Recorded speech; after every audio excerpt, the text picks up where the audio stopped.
It's the Inspirational Power Hour, and today, guys, we're talking to an amazing recording artist and a young man by the name of Dexter Walker of Dexter Walker and Zion Movement. How are you, sir? Hey, I'm doing great. How are you? I am fantastic. Listen, I'm super excited to talk to you today about you and your ministry and this great choir. You all always give us all the energy in the world. So listen, I'm excited to talk to you and hear your story. And what prompted you to want to start your own choir and to have this type of ministry as opposed to being a solo artist? Okay, about 14 years ago, I began Zion Movement in my grandmother's basement. Before starting the choir, I was very young, and I knew the Lord's voice at a young age. He gave me the vision, and I sat on it for 2 years. I wasn't sure about it because I was afraid, but after 2 years of praying and fasting, I started the choir. I didn't really know too much about leadership, but I did it anyway. And 21 people showed up in my grandmother's basement, and the rest is history. We've been blessed to go all over the country, international travels, to minister the gospel of Jesus Christ through song. And it's been a blessing. It's been ups and downs, but God's hand is surely still on the ministry. And it was because of a faith walk. To make it a long story short, I walk by faith. And we know this will not be you guys' first album. You guys have been recording a while, right? This will be, the full project will be out prayerfully by February, sometime in February, and it's going to be called Hope, entitled Hope. So this would be really our third project. And you guys, like I said, you give us all the energy in the world. If you ever get a chance to see Dexter Walker and Zion Movement, you'll know exactly what I'm talking about. And you guys, you come from a long line of great choirs and great choir directors. Who have been some of your influences? Wow. Well, I have to say, number one, he's no longer here, but the late Orlando Draper and the Associates, they are still my number one favorite all-time choir. Besides him, it's been Malcolm Williams from Chicago. I've been a part of his choir for 10 years, and I really appreciate everything that he instilled in me, even when he didn't think I was paying attention. You have choirs like Hezekiah Walker and Ricky Dillard. Can't forget Thomas Whitfield. He's actually the one who wrote On Save, and we just did our own, put our own stamp on it. But can't forget him. He's been influenced. There's so many, I can't even think of them all. Okay, so listen, I'm going to put you on the spot. And, when we think of choir directors, we hear the term also choir master. And when you hear that term, you have to think of some of those people that you named. But in your perspective, in your words, what's the difference between a choir director and who someone would call a choir master? Wow, that's a question right there. I never really thought about that before. Well, I would say, like, I think about like Ricky Dillard and those type of people. I think James Hall. I would say because they're very unique, very influential, very encouraging. I guess that's it.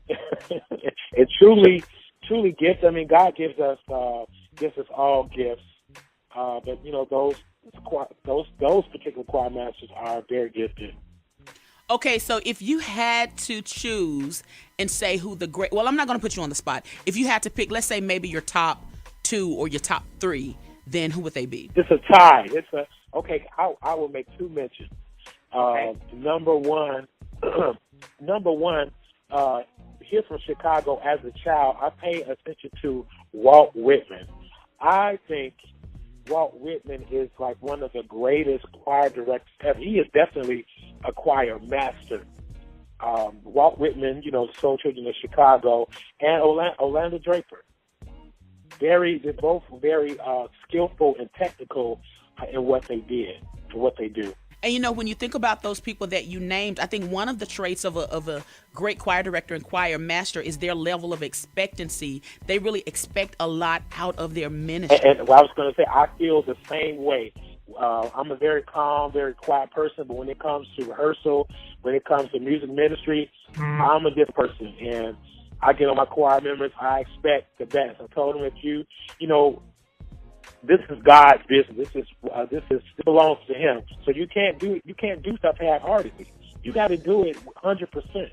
You got to give Him your all. All right, guys, again, we are talking to recording artist Dexter Walker, and we're talking about his latest single, I'm Saved, and we're going to get back into that.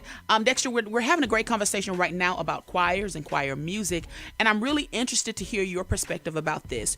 Do you think that in our current churches and in a lot of our services today, that the choir is no longer as strong as it used to be, and people are really moving toward a praise team type of model and team and structure? What are your thoughts on that? Absolutely. I do see a surge of it coming back, but for the past maybe 10 to 15 years, it's been kind of on a hiatus. Nothing against praise teams or, in some ways anything like that. But, I mean, I don't know.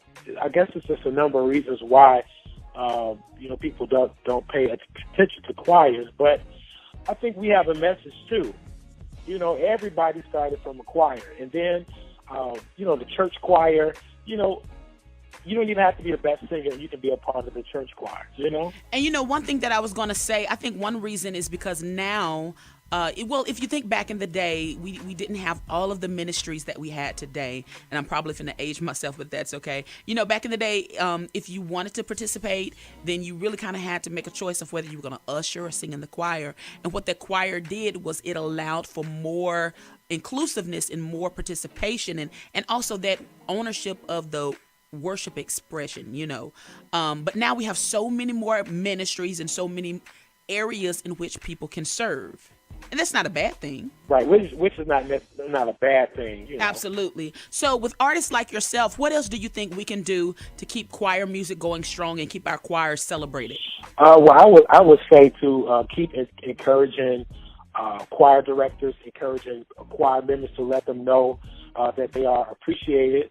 As far as artists, putting out more choir music, quality choir music, easy choir music for people to sing. It's so important that I believe simple is profound when it comes to people remembering, music. Just put out great choir music that would be relevant for today. All right, Dexter, I would love for you to answer this question for me. What makes a great choir? What makes a good choir? A choir, first of all, a choir members, individuals that have relationship with God, a love relationship with God. That's number one, because you cannot, even though people do, but it won't be effective if you don't know what you're singing about, if you don't have that love for God, that passion for God, because what's in the heart, it reaches the heart, I would say a choir that rehearses, a choir that's excited to be in the choir, excited about God. I guess that's it. Definitely a relationship with God. All right, Dexter, thank you so much for taking time and for talking with us today. Guys, make sure that you connect with Dexter and make sure that you pick up the single, I'm Saved. Dexter, tell everybody how they can follow you online. I'm everywhere on social media, Twitter, Instagram, Facebook. We have videos on YouTube. Find me.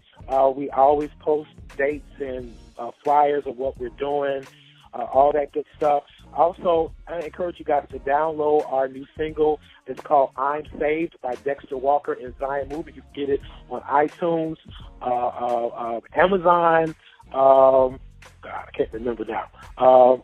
Just all digital outlets. Just look for us. All right, so we are about to take a listen to the latest single from Dexter Walker. Dexter, I would love it if you would set this up and introduce it. Well, we're about to have some church real quick. Dexter Walker and Zion Movement. I'm